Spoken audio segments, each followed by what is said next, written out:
This is a very important point for us on the agenda. It's a hearing on Uber files, lobbying and workers' rights.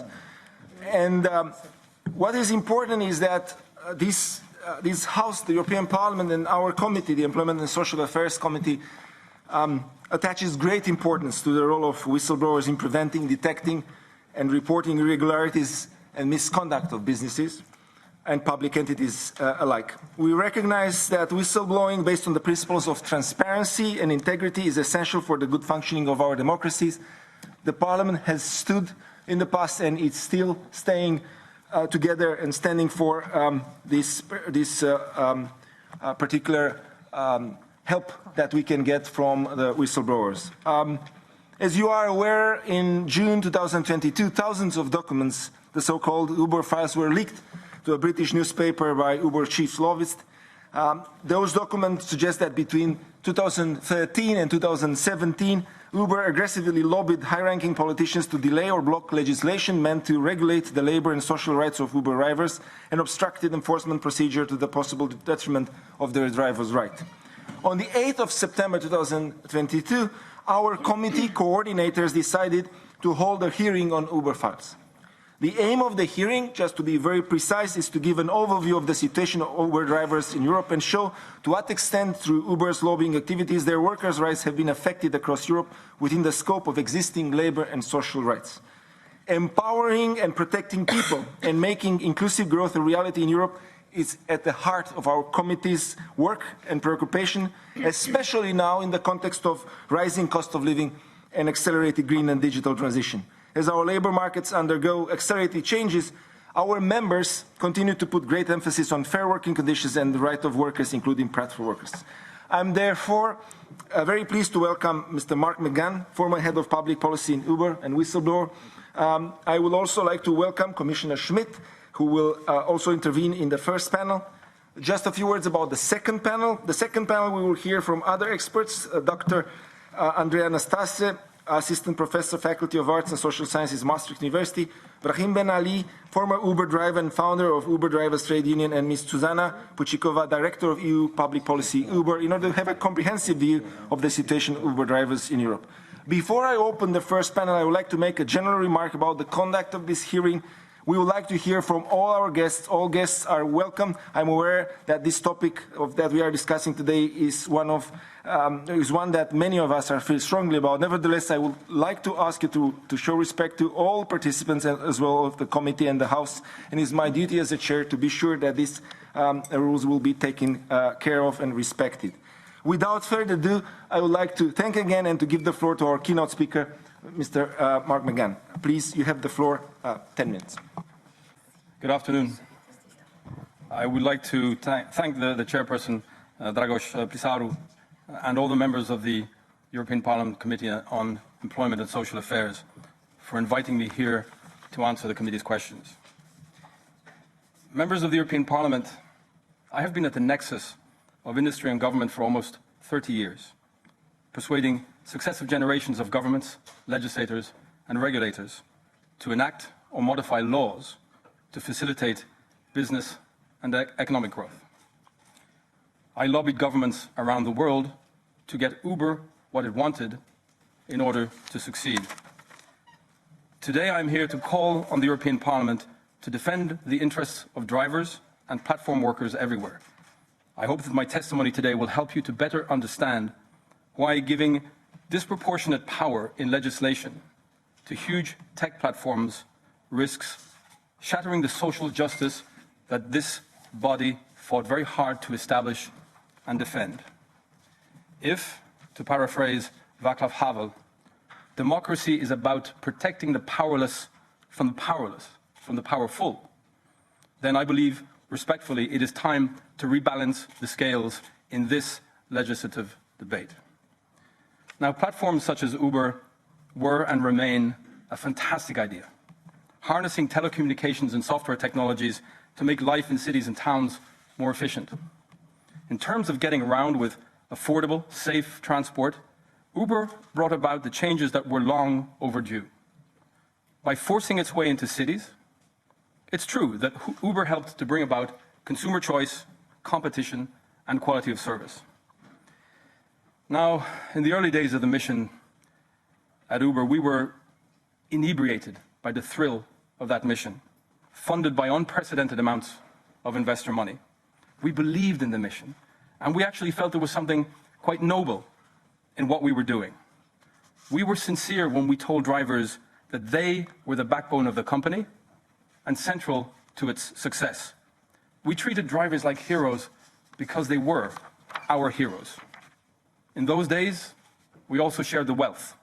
We gave them expensive iPhones and showered them with hundreds, sometimes thousands of euros in bonuses.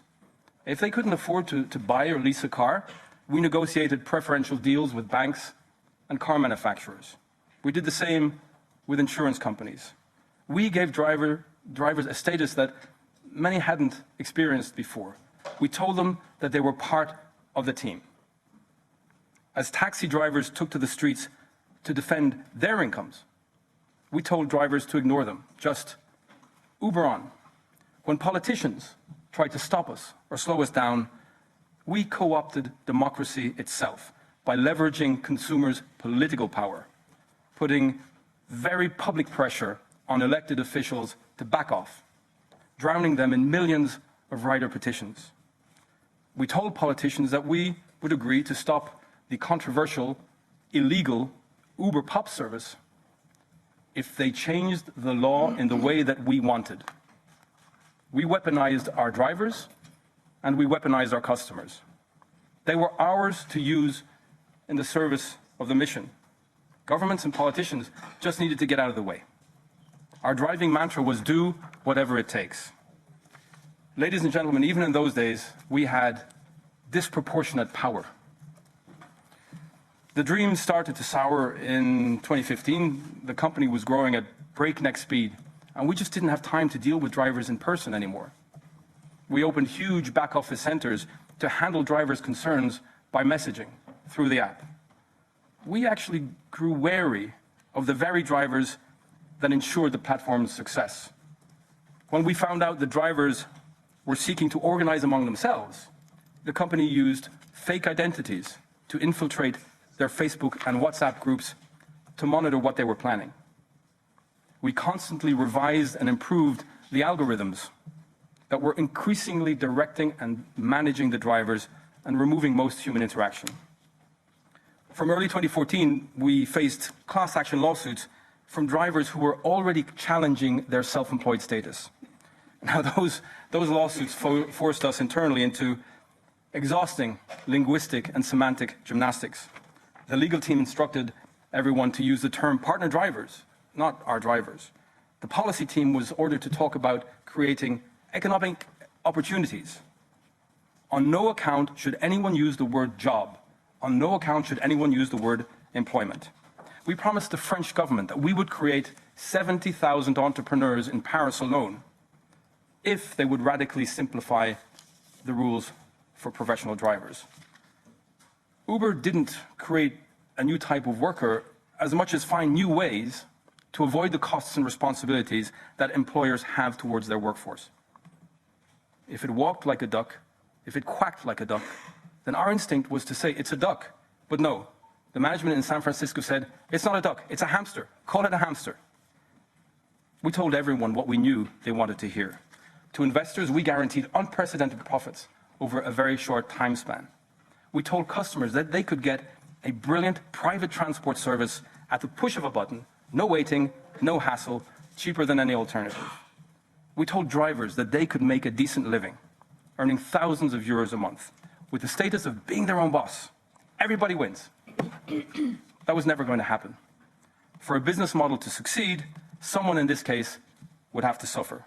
It turned out we had sold people a lie. Governments, the media, and especially drivers.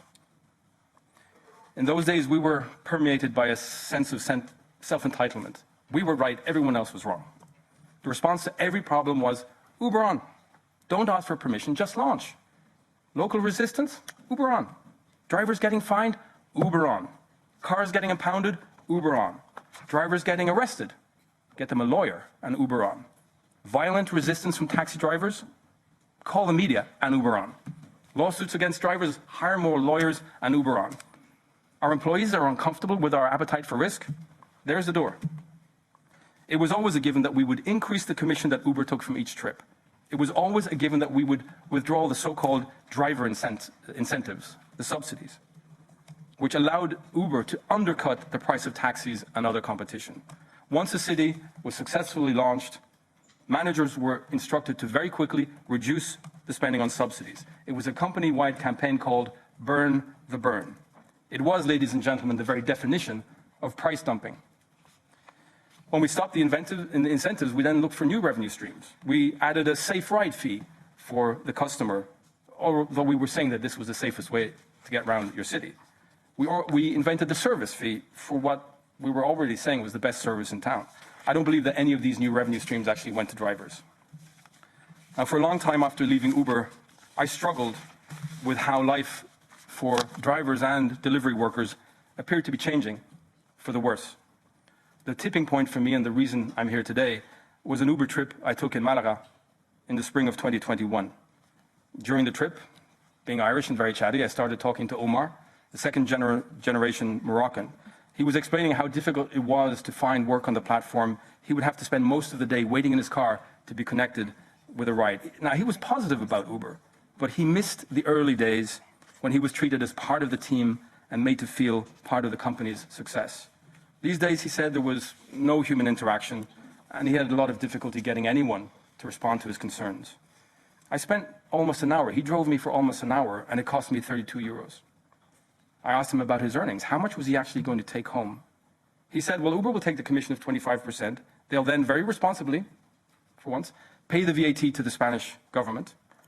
And then he had to pay for the leasing of the car. He had to pay for the petrol, the parking, cleaning, insurance. He calculated that he might get 7 euros for that 1 hour ride, barely the minimum wage. Now, when the Uber files were published in July, Uber said, and I quote, driver earnings in the US, UK, Italy, France, and Spain are at or near all-time highs. I would encourage the members of this committee to ask for the source data on which such claims are based. I know better than anyone how easy it is to produce and manipulate such data that supports your messaging. When I was at Uber, we paid academics to use skewed data sets to produce numbers that favored Uber's position. The data would show high earnings because the data didn't take into account the time that the drivers were waiting between one trip and another. The data would show that the drivers wanted to be independent, but based on very carefully designed driver surveys. As Mark Twain famously once wrote, there are, ladies and gentlemen, lies, damn lies, and statistics. I think for so many platform workers around the world and in Europe, like Omar, the dream has soured. Despite being applauded as heroes during the pandemic, drivers and delivery workers are clearly insufficiently heroic to receive a decent living wage, health insurance, paid leave, minimum protections that were once considered so sacrosanct in this European Union. Platform companies that deny their workforce basic labor rights in the name of a zealous, stubborn, libertarian belief that flexibility is what workers value most are being dishonest with governments, misleading with investors, and in the harsh economic times in which we live, cruel with millions of workers, the workers on whose backs their businesses were built. My view is that when human capital is central to your commercial success, you had better find a way to ensure that your business model works for all your stakeholders, including your workers. Otherwise, sooner or later, your stock price is going to hit the bottom. Now, I know the committee is debating legislation on improving working conditions in platform work. Central to the Commission's draft is the presumption of employment, a presumption that I believe would reset the balance between the powerful and the powerless by putting the burden on the company to show that the worker is truly independent, is truly an employee, or is truly independent, I should say. So the presumption of employment versus the presumption of independence. A presumption of employment strikes the right balance. It's a balance that still allows the flexibility for those who want it, while shifting the cost of that flexibility to the entity that benefits the most, the company. In this legislative debate, power and influence, I believe, are disproportionately skewed towards the interests of the big tech platforms. I know that better than anyone. I was part of that powerful lobbying machinery. Now, I still believe that well-organized, transparent lobbying is a fundamental component of a healthy parliamentary democracy. It should be of concern to any Democrat, however, when you reach a point in a legislative debate where the balance of power is so heavily tipped in favor of one side over the other. That may be the case in this debate. When tech companies have disproportionate financial resources to push their message at the expense of the far less powerful workers on whom their model is built, there is something truly undemocratic happening. That's why I'm here today. I have a voice, and therefore I have a responsibility to help fix what I helped to break. Disruption can be creative, but it doesn't have to be disruptive. Human decency is not a zero-sum game.